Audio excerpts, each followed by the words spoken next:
Alright, doing a little retro gaming today. Ogre Battle for the SNES, March of the Black Queen. Maybe you've heard of it, maybe you haven't. You've probably heard the background music playing in some of my other videos. But anyway, game was super innovative back in a time when big, well, I guess they weren't big, but mainstream developers actually took chances on games. And yeah, it's developed by Quest. They're defunct now. They kind of merged with Square. Out of this kind of came the people that made Tactics, or Final Fantasy Tactics. So you'll probably never see another Ogre Battle game, unfortunately, in our lifetime, unless they want to do a pet project. But yeah, this one, you're not really going to find too many games exactly like this. It kind of fits everything I like. There's a lot of RNG elements. You gotta remember the roguelite genre wasn't really too much of a thing back in the SNES days. But we'll just kind of get into it and I'll explain everything as it comes up. So at the start, and by the way, I'm not really gonna power game this game. I'm just gonna play it for fun. There's probably very efficient ways to play it, but I'm not really gonna focus on that. I'm just gonna kind of play through the game in a casual manner. So, this is kind of the first character you meet in the game, Warren. It's kind of your wise sage elder wizard type guy. And the game kind of has a slight theme of tarot cards, so we're going to kind of get assigned out tarot cards according to how we answer these questions. Now, if you're a power gaming, you would look up the result of what each of these questions kind of gets you, but I'm not going to do that. I'm just going to kind of go through here. Let's go ahead and name our character.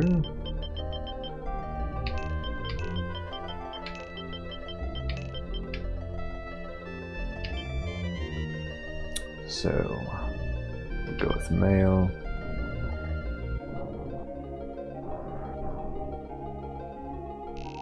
After a difficult battle, the army you lead was unfortunately defeated. What was the cause of your defeat?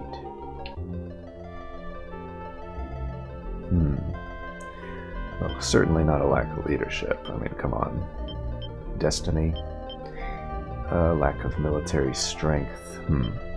Destiny, that seems like blaming RNG. We don't want to blame RNG, do we? How about a lack of strength? We clearly fucked up somewhere. The star card. The night before battle, you see several falling stars heading for the east. What do you wish for?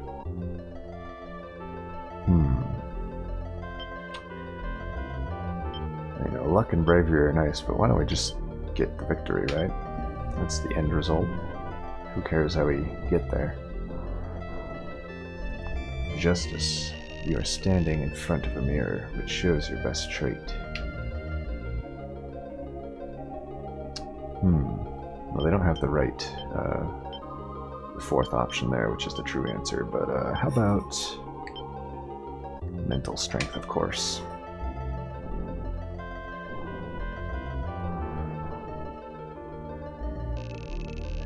The night before a battle, you drink a parting toast with your comrades.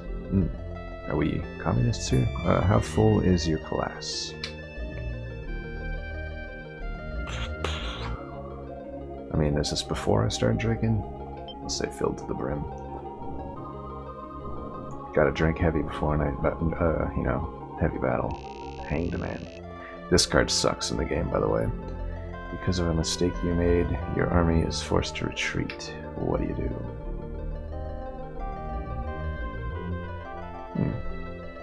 You gotta lament your mistake and learn from it, right? Judgment. Fatement can be cruel. Fate can be cruel. Fatement, yeah. If you could only save one person from the flames of a battle, who would it be?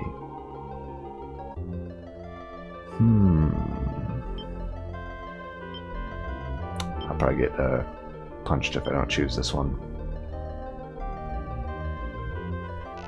And finally, please choose a tarot card from the deck. Let's do the one right above his head.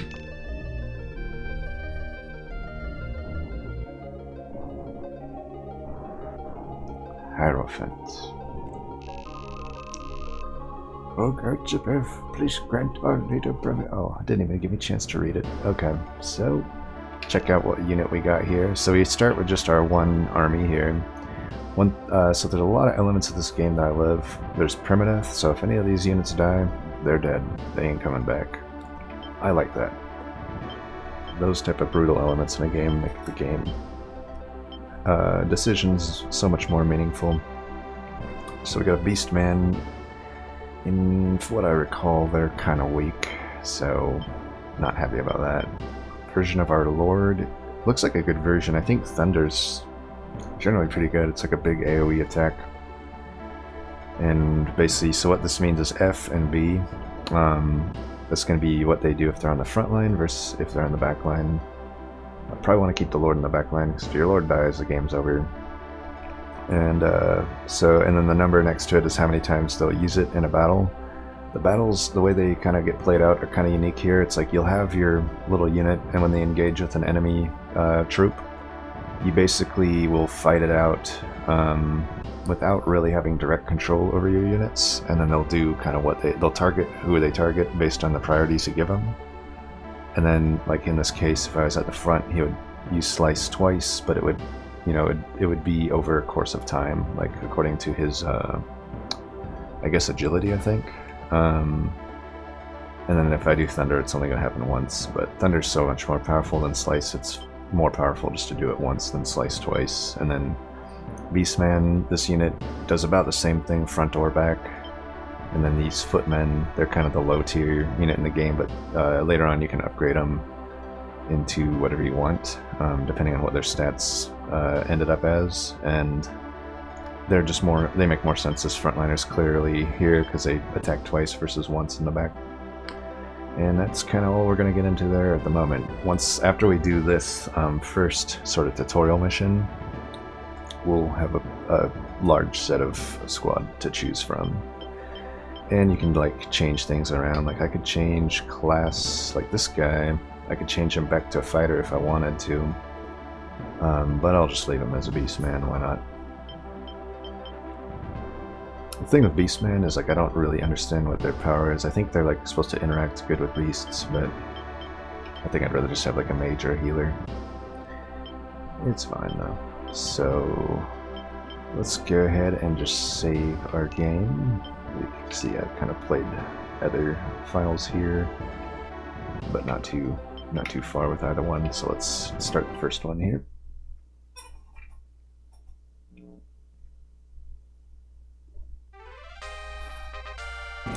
And maybe I'll just do one video per level. So this first one will be kind of a short one. But anyway, so this is, the first map, super small. There's not actually any enemies other than the boss here.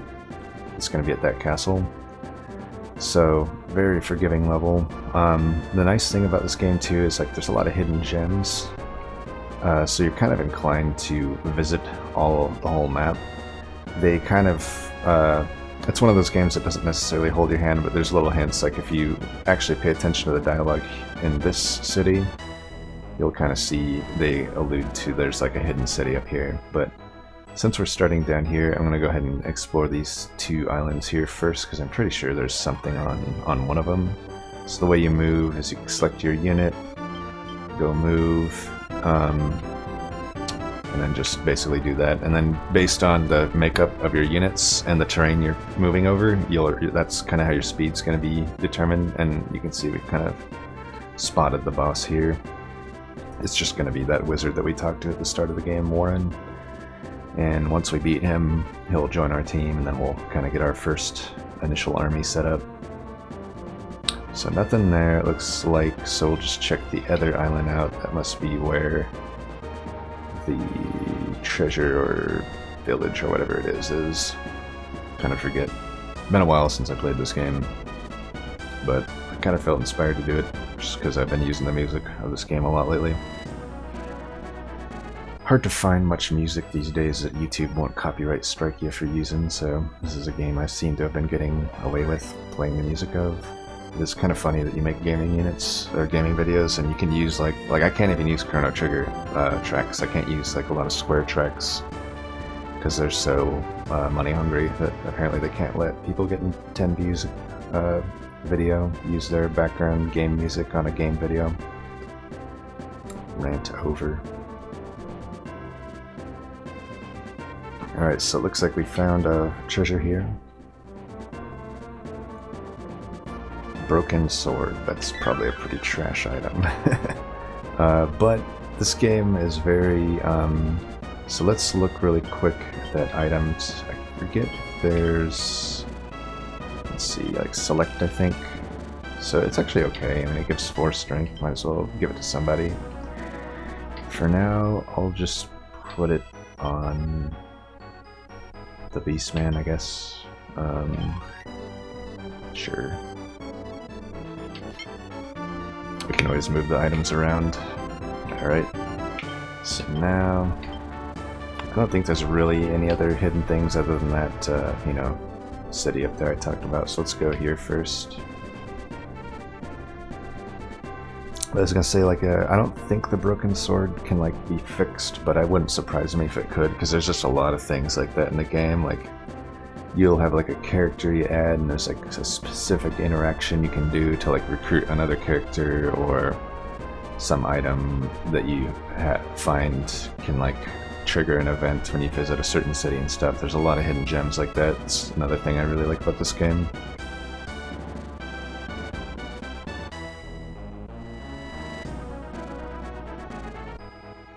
And every now and then, it won't happen on this first mission, but every now and then when you're traveling over like mountains and stuff, it's possible to have a random encounter. They're rare.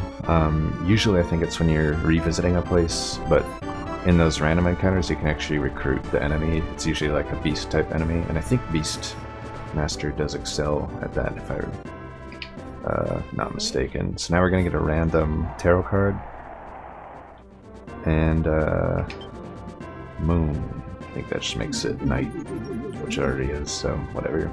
And then we keep the card, and I can use that in a battle basically as a consumable. Each card does a different thing.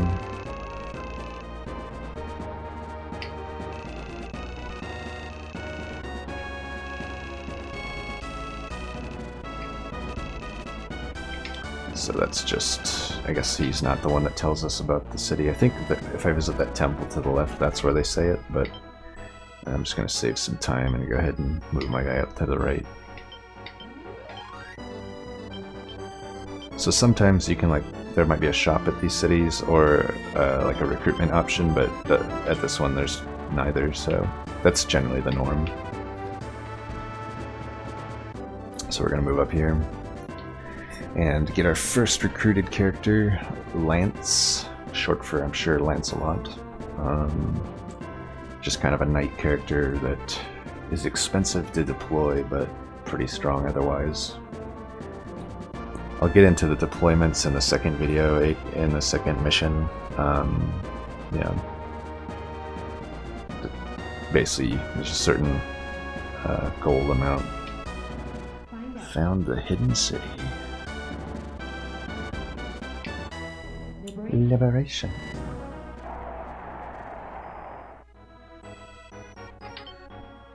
Hermit. Forget if this is good or bad.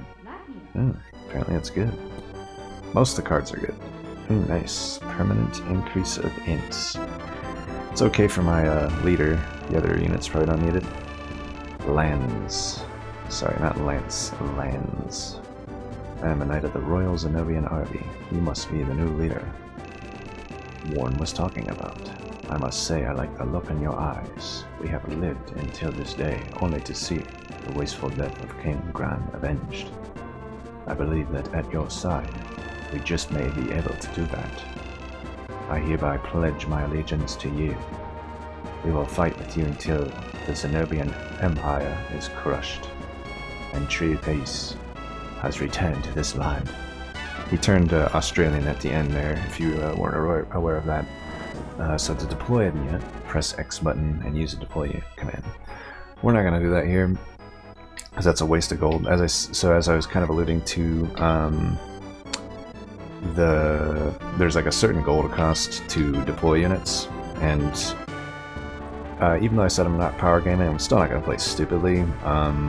You know, there's no sense in like deploying units that you don't need, because gold is a finite resource, and it's not necessarily finite. You can pretty much find ways to make it infinite in this game, but for the most part, I just don't want to, you know, stupidly spend 2,000 or whatever gold it is to deploy them if I don't need it. In the top right's my current gold, 30,000, so as you can see, it'll run out pretty quickly if you're just mindlessly deploying expensive troops that you don't need.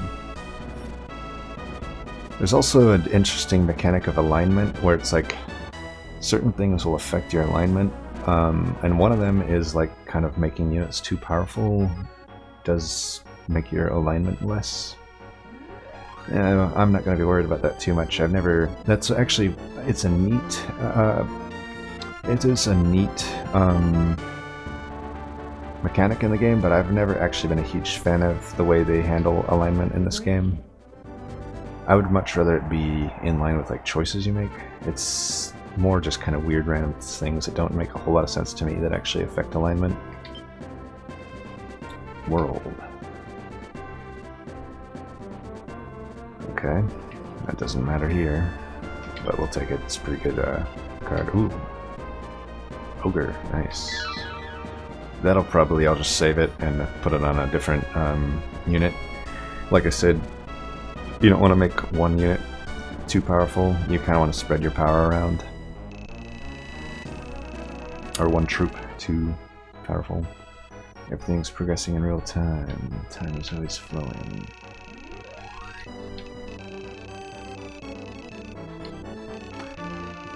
They're kind of breaking the fourth wall here, so I'm not gonna like voice act to them, so you can avoid it, blah blah blah blah. No. May the gods go with you, Gabriot. Alright, time to take on this boss. Ain't gonna be any problem. Does it really need to tell me that every time? Maybe there's a way to turn that off. Yeah, these are the olden days, before they figured out what annoys players, I think. But so here we go, first fight. There's that badass portrait of Warren. It seems that you have prepared for the battle ahead. You must now do battle with me. If you manage to defeat me, they will all follow you. Let's do it.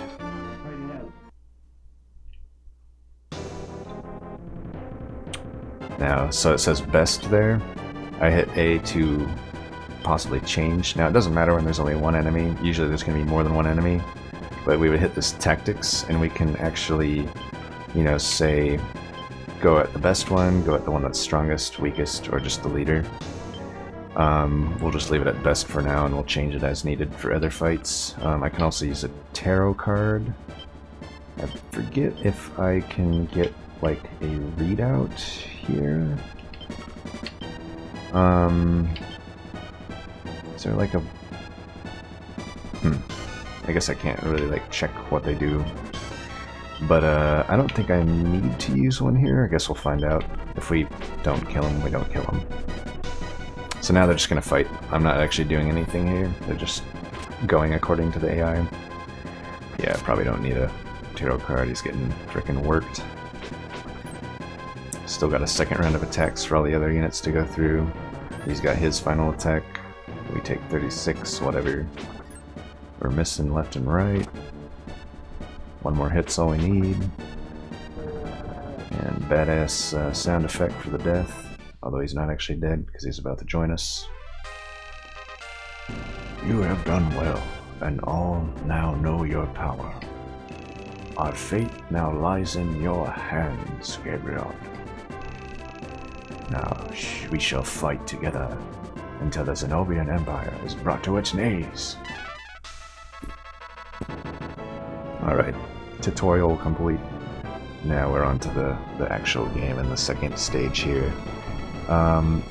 Before I end this video, I am going to just show kind of what our army turns into here. This is the bonus money.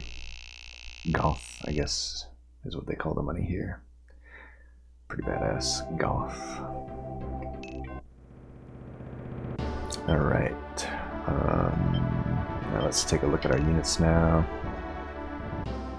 So now you see we have like a whole set of units, and not only do we have all that, we have these sort of reserve units here that we can splice in, which I am gonna do because I do like a few of these units. But so let's just check all of our troops out here really quick. So we got this kind of this is Lance, the one that we recruited. He's a level 4 knight. Everything's pretty high level here. So along with being high level, Lance just cost a lot along with these wizards. So I forget if it says like any, yeah, it says the cost there, so you can see 870 there. These don't cost anything, but then like both those wizards cost 600, so it's a pretty expensive unit. But it's also a very powerful unit. You know, the two wizards in the back get a hit twice with their magic. Lance is a tank / damage dealer, and then the fighters or whatever, but they'll morph into things later on. You compare that to this, and it's like, well, I mean, your initial unit doesn't cost anything, right? But even if it did cost, it's like 400 and a few of these. This guy doesn't cost anything. Warren's a great unit. It's a cheap unit. It's just 600, 100 here. And these Hellhounds, you know, comparatively, their cost to actual like damage and tanking ability is insanely efficient. Like 190 is pretty good. The thing about these units is there's also an element of space. So like I could have had, you know, they're all, these troops are all at their max space limit. The little fighters and like Beastmen and whatnot, they all take up 1 space, whereas like these bigger units like Hellhounds take up 2 spaces. So that is part of it to factor in, but it's just a pretty efficient unit. You know, it costs, you think about it, it's what, pretty much 200, 400, 600, so like 1,000-ish, versus like Lance almost alone costs as much as that. You factor these in, it's almost like double the cost. But at the same time, Lance's unit's just a lot more powerful than this one. But Warren, it's himself, is a pretty good unit. You know, you look at his intelligence is 75 versus these kind of more standard wizards are down at 56, so that's a lot more damage that Warren's outputting. This troop is kind of wonky. I may rework this one. So the leader is the Beastman in this case. So the leader's in the front. That's never too good in my opinion if they're not tanky, which a Beastman really isn't tanky. And Amazon's in the back is okay. I think what this troop wants is, like, if you're gonna have Amazons in the back, you need a tanky frontliner. So maybe there's, like, we could switch Lance into there, that could make sense. And then just put the Beastman into this troop. We're not going to do any of that in this video. I'm probably going to do that to the next video, but I'm just going over the overview now. We'll just take a look at each of these kind of as they come. So the Golem is an interesting unit. Its HP, you'll notice, is really not very high at all, but you'll also notice that I don't know if this is even reflected in any of the stats, but basically, oh, is it the strength maybe? There's a certain element of defense with this item, this unit, that basically makes it so they just take, other than magic, they just take a very slow amount of damage. On top of that, they do 3 punches, so it's like they also output a ton of damage. So pretty good frontliner. Not the best, but definitely a good one. It is a large unit too, so it takes up 2 space. So this is probably a very expensive troop as well. These wizards are a little cheaper since they're level 2, but Doll Mage is a very expensive unit. Very good unit too, though. Might need to rework that. This looks like a cheap one. Yeah, this is a very cheap unit, but Giant's a great tank. It's large, so 2 space, but look at that HP. Has a 3 attack, just like Hellhounds. Usually these large units will attack 3 times just to make up for the lack of space and whatnot. This looks like a pretty good one, though we can maybe switch some of them out if they make sense in other areas. This looks like a pretty standard setup. Weak on the front line, but pretty powerful on the back line. The Amazons, by the way, are kind of the female variant of the fighter, I would say. They, as opposed to fighters, tend to like the back line, but as you upgrade them, they can turn into units that are frontliners and whatnot. Definitely don't want an Amazon on the front line, though. Like, they're not particularly tanky, and then they only fire once versus twice. And then this 2 clerics is definitely overkill, so this is gonna be maybe switched out. Though they do work nicely with the golem because they'll heal them up. But there's not a whole lot of damage output in this, and you do kind of need some damage to really actually do damage and get experience and get kills. I think maybe one of these clerics could be better served somewhere else, and we could maybe just add some either frontliner or backliner here. Oh, and this unit here, the witch, is pretty good. It does stun, so it's kind of a you know, crowd control type character. It doesn't actually do any damage, so this unit definitely could use some reworking, because they got 3 units that don't do damage and only 1 that either tanks or deals damage, so we'll rework that one for sure. And then this one, it's okay. Probably in need of a rework as well. I don't think these all synergize super well with each other. Like, the cleric tends to like large units as tanks, I would say. So, because then you're just more guaranteed to get a good heal in. Yeah. And then, as far as these units go, I think octopuses and griffins are pretty good. If you see the octopus here, has 4 attacks it does with the tentacle. It can slow your land movement down, but it greatly increases your water movement. We only need really 1 unit with these octopuses in it, and maybe even just one of them, and that unit can be kind of focused on the water. And the griffin pretty much helps with all types of movement. It's a high sky. They're not necessarily super great in the battle, though, because they're a large unit that only attacks twice in the front and once in the back. Granted, the attack in the back is AoE. They're not particularly tanky or anything either, but they can be okay. I probably use the octopus for sure, and then these are just sort of reserve units. I think most likely just there in case you lose other units, but you can use them to just rework some units too. So that's going to do it for the first video. Let's go ahead and save the game. Is there anything else I could go over in this one? We could change the class on a few of these, but it's usually like, you know, a cleric, by the way, you can see is like one of the Amazon witches as well. Yeah, I don't think there's much more to go over in this one. We also have to remember to assign out that item. I'll do that in the next video, so let's go ahead and save it. Saved, and yeah, until next time, thanks for watching.